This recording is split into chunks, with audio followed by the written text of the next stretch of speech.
Hello everyone and welcome to the first part of the Call Them Husband challenge. I'm super excited for this one. It's the next part in the polyship timeline and we will introduce some new ships with this one. But we start with BokuAkaKuroKen. I hope you will like it. Let's go!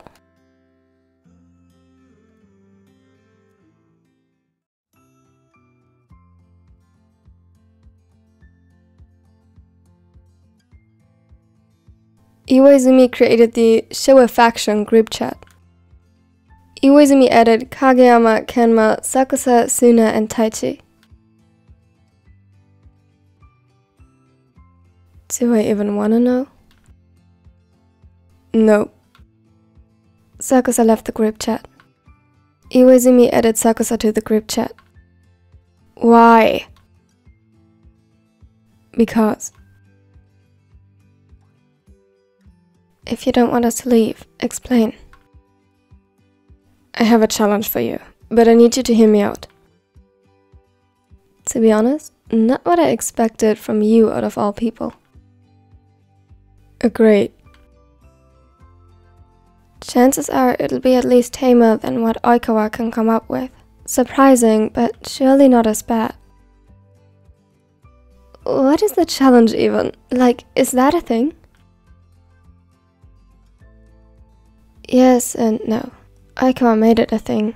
It is to prank our boyfriends. You know that they'll just plan to get us back, right? My boyfriend is one of the Miyas. This can't end well. Believe me, I know. Be happy you only got dragged into it now. Why? What happened so far? Tadashi pretended to pass out, Sho wore a skirt, and Kei pretended not to wake up.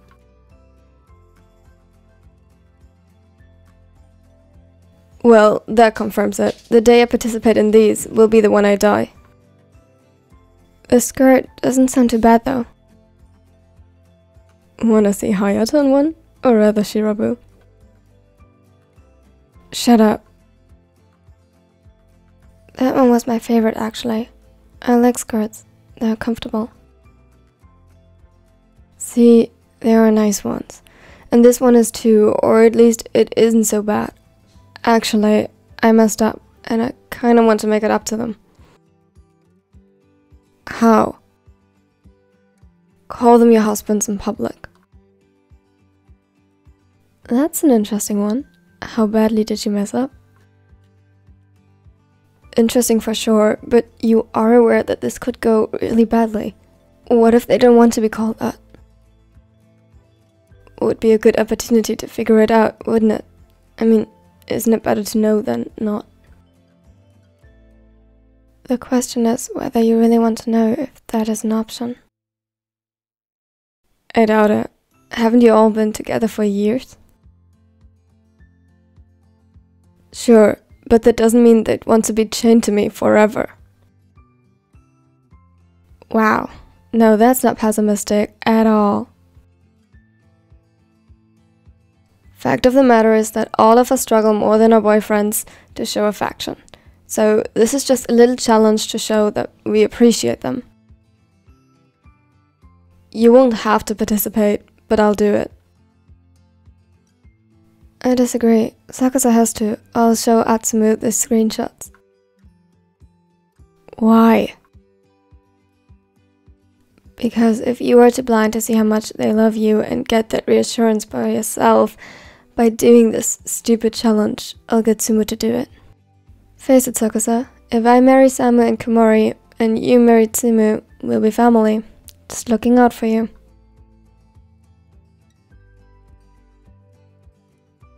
To be fair, I'll participate as well. Wouldn't miss an opportunity to see Motoya flustered. Gross. I mean, that really doesn't sound too bad. I guess if everyone is doing it. What about you, Tobio? Sure, I guess. Good. Everyone can do it whenever. If possible, send the results here. And don't warn anyone. We want to see their genuine reaction.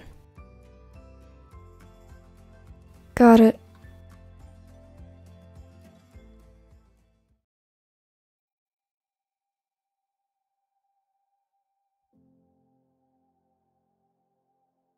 Kema sighed. He tried forcing his brain to remain focused on the game in front of him, very much aware that the chat must have picked up on his attention deviating between the stream and the group chat on his phone he now actively ignored. He could always do the challenge later. He exited the game menu to return to killing some chubby, actually really cute-looking monsters and turned his brain off for a while. He wasn't in the mood to be chastised by his community or answer Bokuto's questions about the messages. He couldn't tell him anyway if he wanted to do the challenge. The ace had joined him on today's stream after being touch-starved the whole day and now held him tightly in his arms, just enjoying his company while Kema worked. It was perhaps the biggest perk of being public with a relationship, and Kema snuggled even closer into the taller's arms as he relaxed. However, even when deeply encaptured in his game, he noticed that something was off after a while. It was like an itch under his skin. Something about the situation wasn't what he expected or how it was supposed to be. He tried as subtly as possible to find the source for his discomfort, and instinctively hid further in the taller's embrace when he noticed that the reassuring squeeze Bokuto would provide in response was missing. It clicked that despite wearing headphones and telling Bokuto to be quiet, it was too quiet. The ace was never this quiet, and despite acting annoyed at that, Kema found himself getting antsy when the expected background noise was suddenly missing. One of the monsters landed a particularly bad hit and startled him back into concentrating, but from the corner of his eye he observed Bokuto. The ace was tensed, his eyes glued to the chat. The very chat Kema had ignored. When he now turned his attention toward it, he frowned confused. At first glance, everything was usual. The messages weren't slow, and he only could read every third in detail. He paused the game again, automatically his hands moving to turn on slow mode when he saw what must have upset his boyfriend.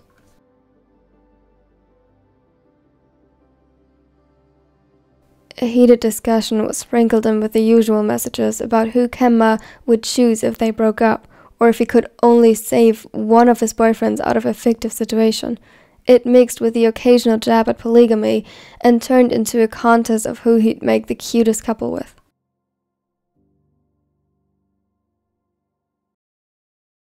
It was ridiculous. His expression darkened.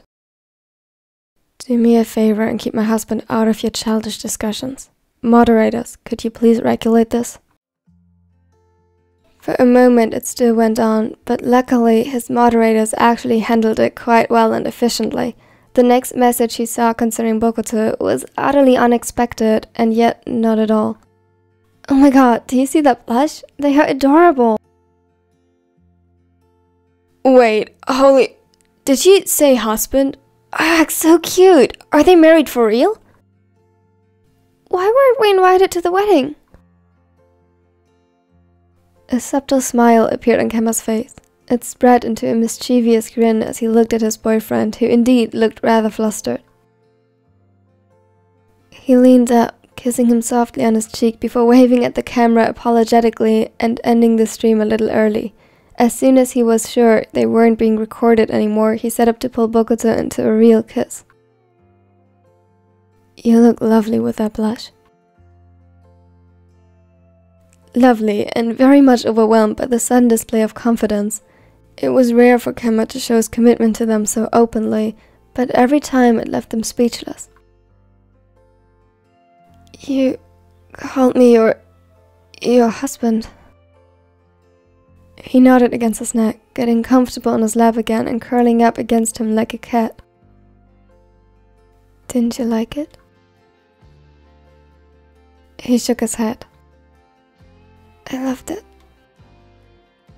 His voice was quieter than expected, yet his arms wrapped around him again, strong, comforting, and most of all familiar as he placed a tender kiss on his hair.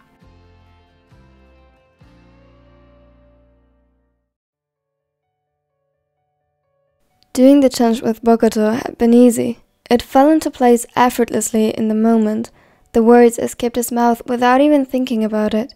The moment he noticed someone was talking badly about his boyfriend, or rather their relationship, he didn't care anymore about any repercussions it might cause. and even now the comments about what he said didn't bother him. He would go so far as to say that the way the challenge played out made him excited to continue and see his other partner's reactions. However, the excitement faded quickly. Not just was it way trickier to come up with a plan for catching both Akashi and Kuro alone for a moment, but they had to be in public. He hadn't thought about that when accepting the challenge. During the stream, it all seemed so natural and easy, but he never went out in public. The whole evening he mulled over what to do now without it looking suspicious. Fortunately for him, his eyes fell on the calendar, reminding him that he and Keiji planned to go on a date together, but it was Akashi's choice this week. The dark-haired was utterly too considerate to just drag him out in public. He sighed, still not convinced he'd be able to do the challenge without it taking an entire month, when Akashi surprised him with an invitation to their favorite cafe. I just thought, it's been a while. I'd like to see Mochi again. A small smile spread on his face as he thought about the multicolored cat that seemed to have titled Kemma their favorite customer for some reason whenever they went there. The blonde wasn't too bothered by it as long as he still had his hands free to eat, drink, or scroll through his phone. But Akashi thought it was adorable and sneakily took tons of pictures of the both of them. Oh yeah, I wonder if she's gotten any fatter since the last... Don't look at me like that. We both know that this sly cat uses her cuteness to steal from the customers and get treats. Akashi laughed, his frown suddenly vanishing, and he gently took his hand to coax him to stand up and meet their chubby little friend.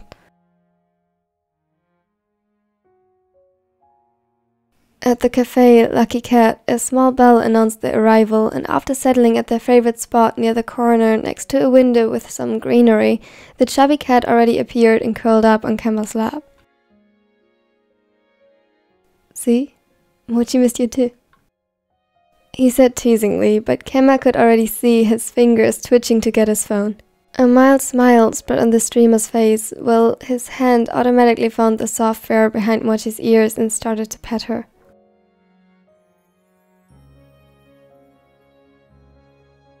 A waiter approached them a few minutes later.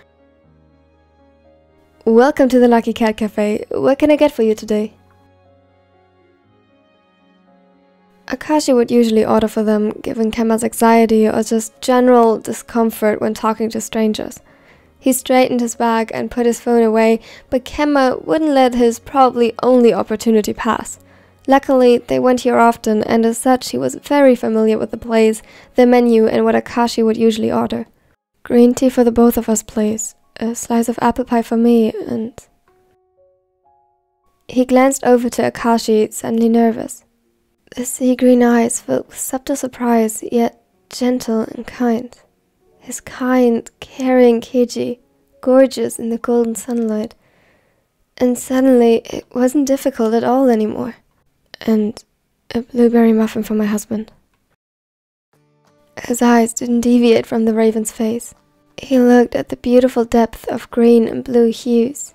He didn't miss how his pupils dilated ever so slightly as his eyes widened, the green tones within them were highlighted by the sudden red spreading across his cheeks as they filled with blood. Kemma barely noticed the waiter telling them it'd be only a couple of minutes, still too fascinated by the way Akashi carefully sucked in a breath and blinked as if confused. A smile, wider than typical for him, exchanged the short-lived shock, and he reached out to curl his fingers around Kemma's, gently tucking his hand closer onto the table before holding it properly. You never fail to surprise me. He looked down at Mochi, suddenly, when he was the object of fascination, no longer able to meet his boyfriend's gaze. Ellie, I thought that was Ko's and Tetsu's job. Ain't I the one that changes the least? More like a source of continuity. You are.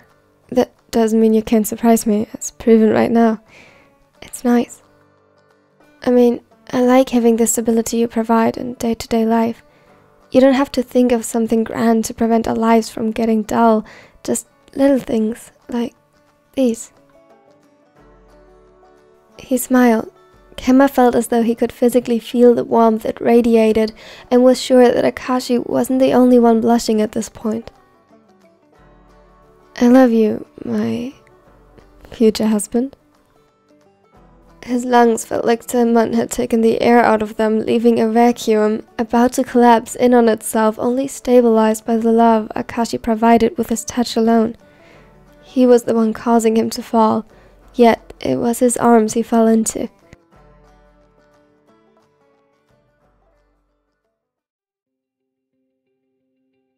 Koro and Kemma were walking silently through the aisles of their local grocery store.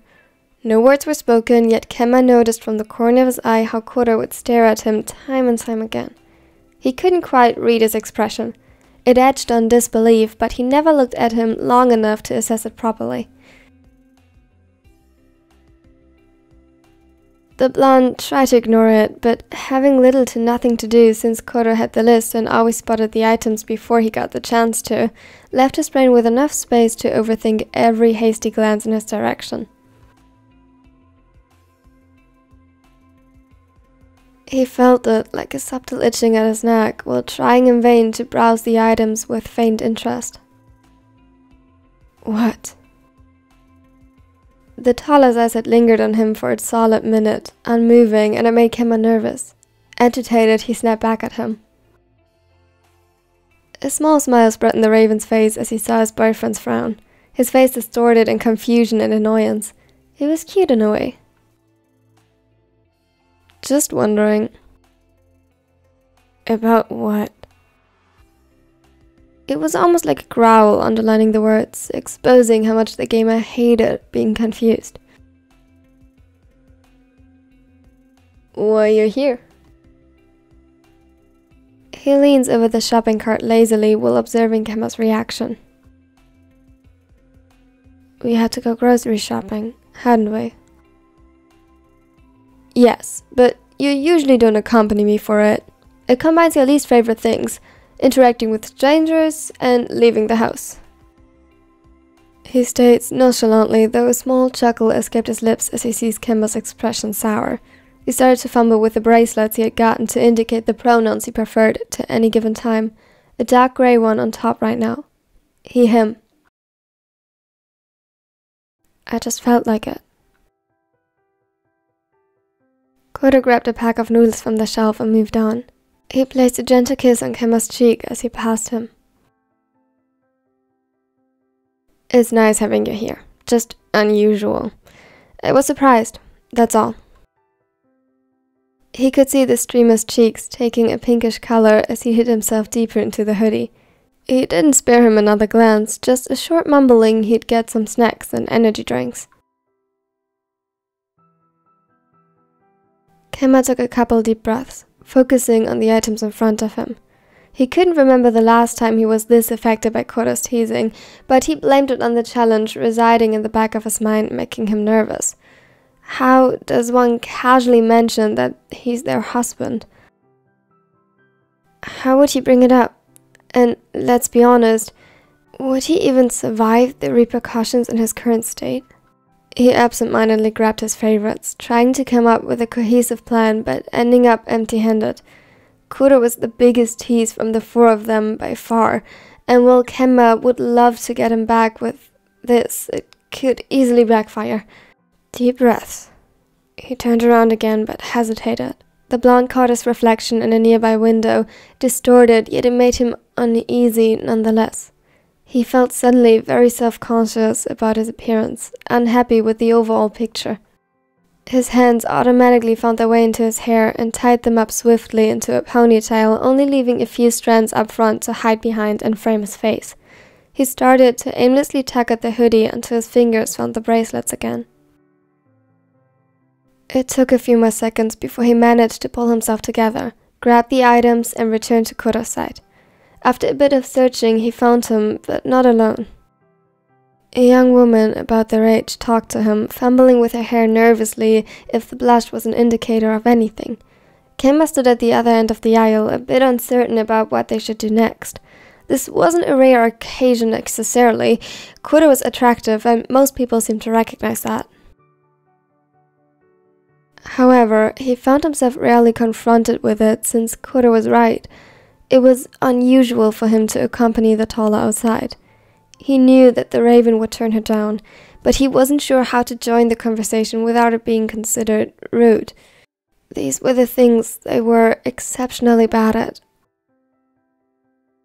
Excuse me, my husband and I are in a bit of a hurry. Sorry. It felt awkward interrupting them like that as they put the groceries in the cart, but they were honest. They really wanted to go home at this point. It became exhausting for them and slowly overwhelming. Kuro froze for a moment, his eyes glued on Kemba, who strictly avoided eye contact before he slowly turned back to the woman. Yeah, I'm sorry, but... He looked back at the smaller, catching the order of the bracelets at his arm to reassure himself, and turned back. My spouse is right. We promised our husbands to be home as soon as possible. My apologies for the confusion. She shook her head and quickly excused herself with a smile. Kuro returned it before turning around to his partner again. So, husband, huh? Kemba's face was colored crimson, and they leaned hunched over the cart. They were right. They couldn't survive this. Spouse. Kuro was truly insufferable. Hey, now don't hide from me. I want to see my spouse's face, now that we are apparently married. Don't tell me you got jealous just now. Shut up. It was just a challenge. Like an electric current flowing through their body, they froze as gentle fingers were placed under their chin, making them face Kuro. He smiled brightly, his eyes filled with joy. Slowly, he leaned forward, giving Kemba the chance to pull away or close the gap of their own accord. They chose the latter, stealing a brief kiss, very much aware that they were still in public.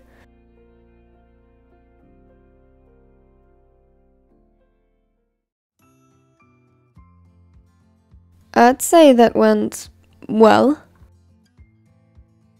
Yeah, no shit. They are all Sims for Kozume. It's Kemba. I don't like when people use my last name.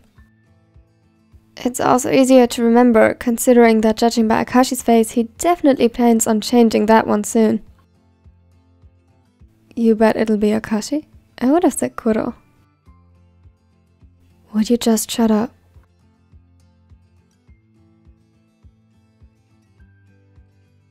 Thank you so much for watching to the end. I hope you liked this first part of the new Polyship Challenge series. I'm super excited! Woo! If you liked it, consider leaving a like because it really helps the channel grow, and if you don't want to miss out on anything in the future, consider subscribing. Now, tell me your favorite quote of this video under the pinned comment. It would mean the world to me. And yeah, check out the other videos on my channel. Special thanks to my nerdy neckos. I love you so much. You help this channel greatly. If you also want to become a channel member, click the join button under this video. And now, have a wonderful and amazing day. Check out my other social media. Bye! Step 1, wake up early, gonna rise with the sun. Step 2, get some good, some food in you. Step 3, think real hard about what you want to be. Step 4, everybody just do your thing. Wake up, today's gonna be a good day. Wake up, today's gonna be a good day. Wake up, today's gonna be a good day. Wake up.